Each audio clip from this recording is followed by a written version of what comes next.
Hi అండి అందరికీ. నేను మీ నాగదత్తాని. ఈరోజు నా స్టైల్లో గోంగూర పప్పు ఎలా చేసుకోవాలో చూద్దామా.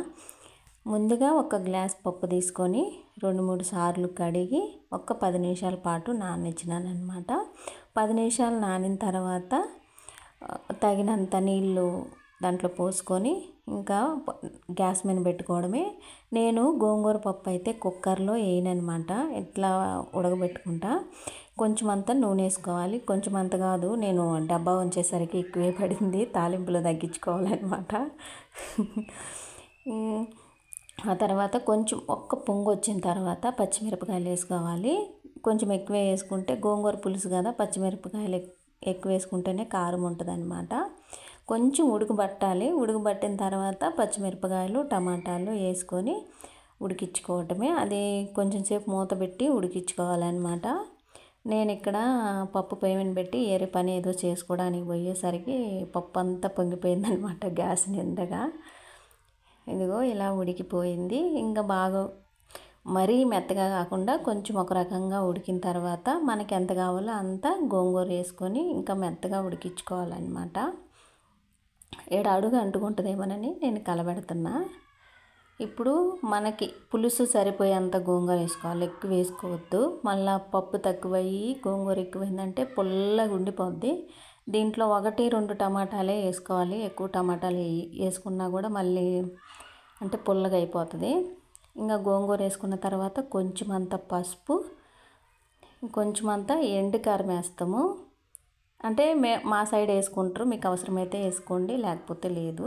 కారం వేయకపోతే ఏదో కారం వేయని ఫీల్ మిగిలిపోయిద్ది అనమాట మాకు, అందుకని కారం వేస్తా. కొంచెం అంత కారం వేసిన తర్వాత కూరకి ఎంత కావాలో అంత తగినంత ఉప్పు, ధనియాలు వేస్తున్నా. ఇప్పుడు కొంచెం అన్ని ధనియాలు నలిపి వేసుకుంటే అంటే పప్పుకి రుచి బాగా వస్తుంది. ఇప్పుడు కొంచెం కూరకు తగినంత ఉప్పు అనమాట.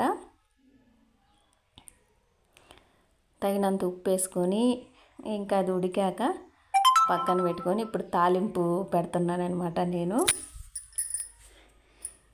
ఉల్లిగడ్డ, ఇంకా తెల్లగడ్డ, కరివేపాకు, పోపు దినుసులు, ఎండుమిరపకాయలు కొంచెం ఎక్కువ వేసుకోవాలి. ఇంకా జీలకర్ర కూడా ఎక్కువ వేసుకోవాలన్నమాట. అప్పుడే గోంగూర పప్పు రుచి రావాలంటే జీలకర్ర, ఎండుమిర్చి, ధనియాలతోనే రావాలన్నమాట. చాలా బాగుండిద్ది గోంగూర పప్పు. ఇట్లా కానీ చేసుకుంటే ఒకసారి ట్రై చేయండి మీరు కూడా. గోంగూర పప్పు వేసుకొని ఉడికి అన్నంలో నెయ్యి వేసుకొని తింటే అద్రిపోద్ది పప్పు అన్నం, చాలా బాగుంటుంది. ఈ తెల్లగడ్డ అన్నా కదా, తెల్లగడ్డ ఏంటంటే కొంచెం చిత్తగా కొట్టుకొని వేసుకోవాలన్నమాట. ఏదో ముక్కలుగా కట్ చేసుకొని అట్లా వేయొద్దు. అదే చెప్తున్నా నేను. చిత్తగా కొట్టేస్తే ఆ స్మెల్ బాగుండిద్ది అనమాట.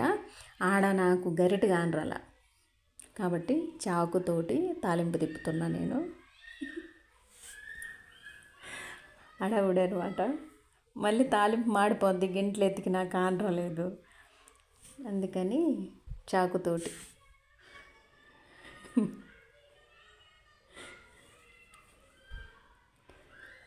ఇదిగో తాలింపు ఇలా తిప్పుతున్నా. స్టవ్ అదంతా గందరగోళంగా ఉంది, మీరు ఈ పోపుడు మాత్రమే చూడండి.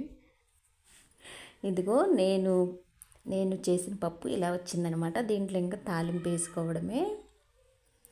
పప్పు అయితే చాలా బాగుంది. మీరు ఒకసారి ట్రై చేయండి నా స్టైల్లో. రుచి ఎలా ఉందో చెప్పండి నాకు.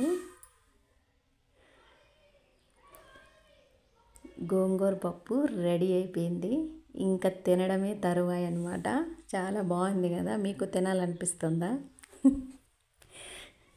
గోంగూర పప్పు అయితే రెడీ అయిపోయింది. నచ్చితే లైక్ చేయండి, షేర్ చేయండి, సబ్స్క్రైబ్ చేయండి. బాయ్ అండి.